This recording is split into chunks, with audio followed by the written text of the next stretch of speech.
Hey guys, Be Nasty here with a summary of Japan's J9 turn. Really sorry that the actual turn video didn't pan out. Using a program that I'm familiar with from work, it doesn't seem to be very well suited for these purposes.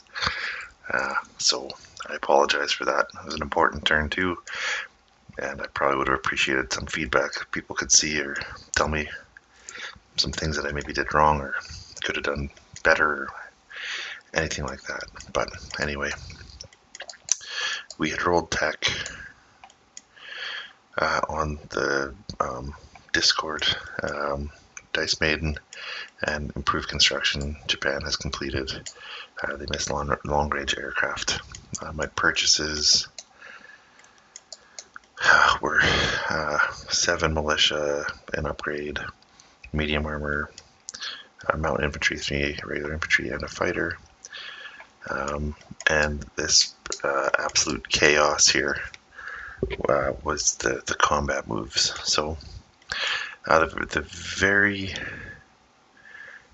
this would be one of the places where I would have really appreciated some feedback, because I understand that the declarations of war, or the sequence in which you do those, is really important in this game. And so I believe there is a way, or was a way, that these 2 destroyers could have gone one. Oh boy, what the heck did I do?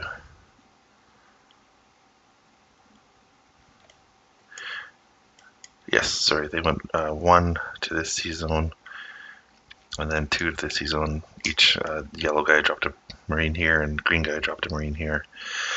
And that this red destroyer picked up a Marine and went over to Maharashtra, and that these moves could have been done without triggering the coastal artillery.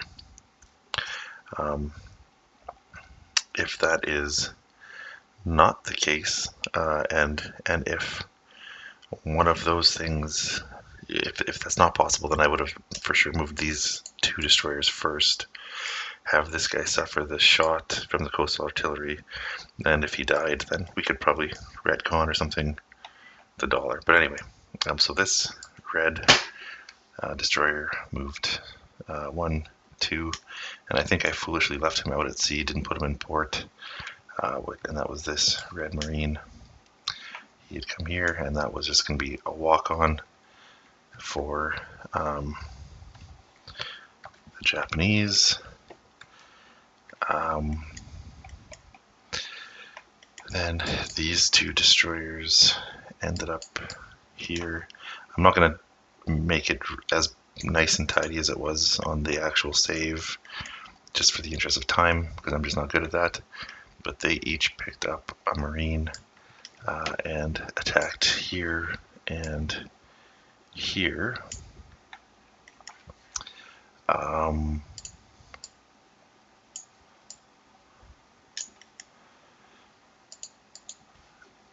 The transport, the yellow and green transport in P41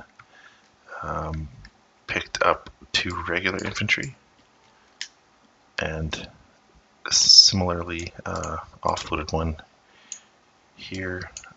I actually remember when I did the actual turn, I did my surprise attacks first, which would have been the sea battle here. So actually, I'm going to just pause really quickly and do that. So I had sent to deal with that submarine the screening force of light cruiser, 2 coastal subs, TBD, and I believe I ended up in the actual turn itself chickening out and sending 1 heavy cruiser as well, just because I got a little bit paranoid and thought that might not be enough. I also think that afterwards, in conversation with Jambero, that the decision was made to have the submarine opt out of combat so that he did not die. Okay, so that was that. That was this transport down here. The orange transport picked up 2 infantry, and whoopsies. He went 1, 2, 3, and just went here and here for the walk-ons. So I had that and that. Jeez.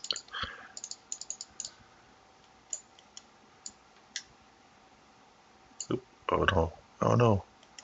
It deleted something that I might actually need.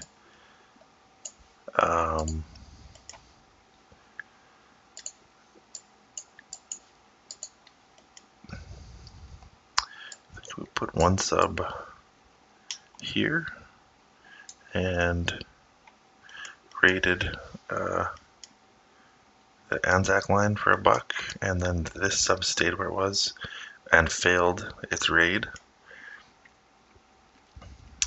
These 2 purple transports picked up these 3 units to amphibiously assault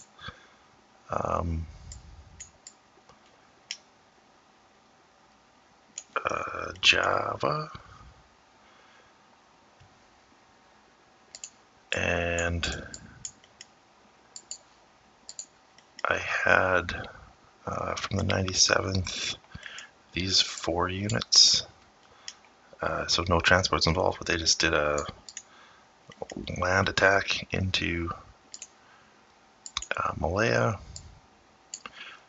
Then I had an infantry from the 97th attacking across just jungle. This guy attacking through a mountain crossing, and this fighter came along. This fighter came down to attack Malaya with these guys.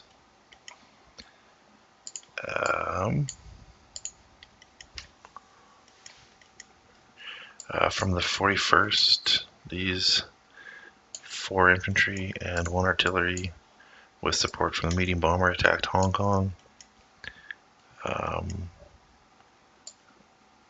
So that we were left with just 2 militia hanging out in Kwantung.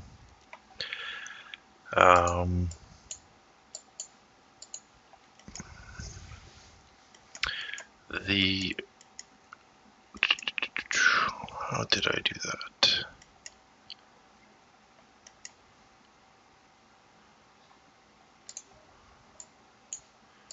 You know what? I think.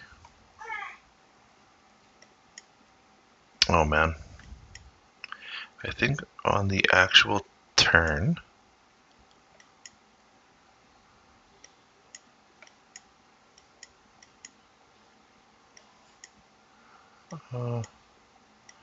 Yeah, because this guy came off of here to attack this one. Oh, that's what it was. And then this guy from the 97th, he came down to attack Borneo. And then these 2 TAC bombers attacked Java. And then I had these ships came down, provide escort here. These 2 ships provided a short bombardment into Luzon, and these 2 provided a short bombardment into Mindanao. The battlecruiser came down to this sea zone to provide a first strike into Java, and these 2 heavy cruisers came down to also provide a bombard into Java. And Java, so the sea zone was the surprise attack, and then the carrying on amphibious assault in Java was the second part of that surprise attack. This was another part that I'm pretty sure I understood the rules correctly, but if this was not the case, then I guess, I don't know, I'm not sure what to do, but I guess we could discuss that and figure it out. But because this destroyer is targeting Java for his amphibious assault, I think he has a movement of 4. So typically it's 3, and then it's -1 because he's got a marine, but then it's +1 for the major facility and +1 for the surprise attack. So he would go 1, 2, 3, 4, and have a marine join that fight. And then these two guys, between them, there's 2 regular infantry and 2 marines, and so they just picked up their dudes, came to the C zone, and it was 1 marine and 1 infantry going to both Luzon and Mindanao, or however you say it. And then the other combat move that I had was this guy just came and deleted this unescorted transport. This guy did some sub-raiding and did 3 points of damage to this line. And then I think that was it then for combat moves. And then it was just about rolling it all out. And again, I wish I had the video to show or prove that that's what happened. But the combats were all quite fortunate. One question that I should ask, amphibious assault, I understand attacking a city, you need to capture it in 3 rounds or else you're forced to retreat. I don't think amphibious assaults have the same restriction, but if they do, this combat for sure would have ended after 3 rounds with no casualties either way. This one was completed on the 2nd round, I believe. There was obviously no successful bombards, and this one I felt like we rolled probably 9 rounds before I got a 1. So I had both of these units in both of these zones attacking at 1s, because I'm pretty sure these are both mountainous territories. So we just kind of rolled and rolled and rolled. But if you kind of work our way down, this medium bomber had gone 1, 2, 3, 4. No, he was in Shensi? 1, 4.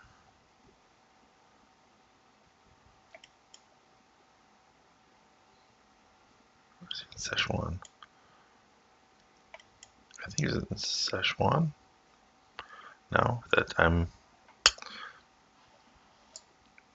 I believe. Oh boy, I have to reload that. I think he's in Szechuan. But anyway, the attack in Hong Kong went off with no casualties for Japan, and so medium bomber landed in Cochin, China, and those guys were more neatly arranged, but they were in Hong Kong. No bombards here, but like I said, that combat went on and on and on and on. But eventually, attackers got a 1. This one, same thing, no first strike, but in the, I believe, 2nd round, one of these units, attacking units, rolled a 1. So then we were in here. The attack in Burma was the fighter hit. One of the infantry was killed. I did roll the fortress. It was a 7 and a 9 were rolled. So the first strikes for the fortress did not hit. And then I believe the fighter missed, but it was one of the units at a 1 actually rolled a 1. So British Malaya fell with no casualties. The 97th, oops, was kind of not required. I did land a handful of aircraft back in Siam, which is where the airbase got built from the Asia for Asians ability. These guys are in here.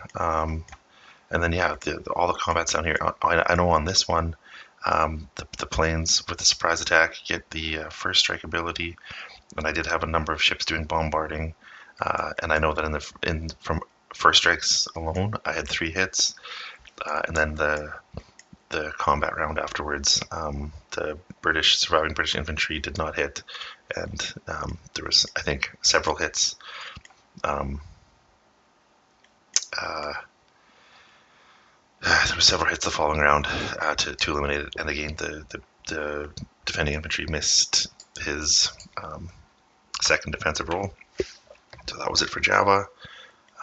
Yeah, and it was just sort of more of the same. I believe that the seaplanes don't have, like, they don't have a combat value in a land combat, and if they're the last unit remaining, they're just eliminated. So that was what happened there. And yeah, same thing here. It was no successful defense, successful attack. And then when it came for the non-coms afterwards, this attack bomber moved 1-2 to here. And so as these two aircraft carriers moved into the big pile here, these two attack bombers came back and landed there, but so did this fighter because he only had one move left.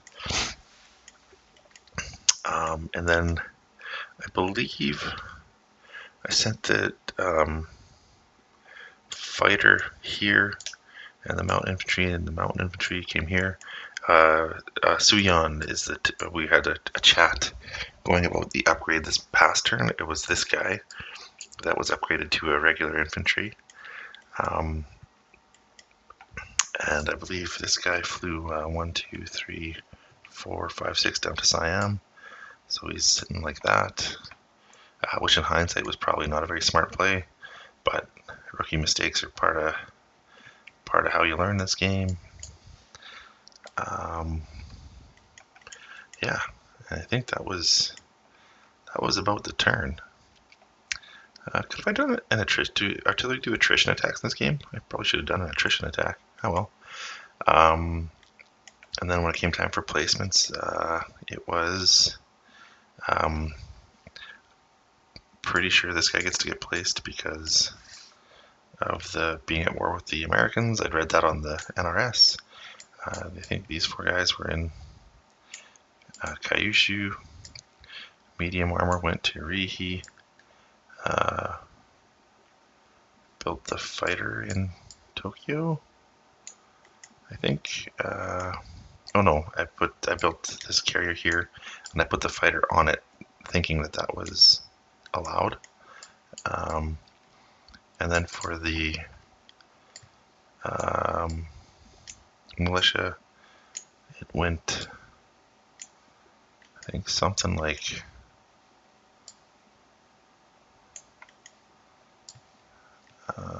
Shanghai.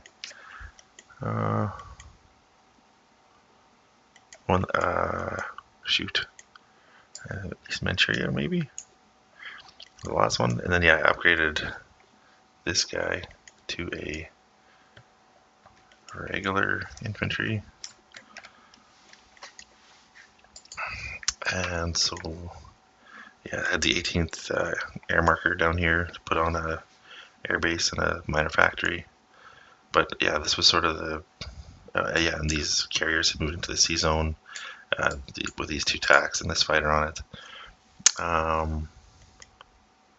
Yeah, and I think from the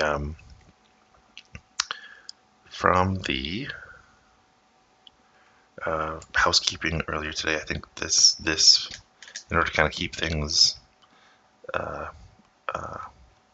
above board, this militia is being relocated to the North Sakhalin Island.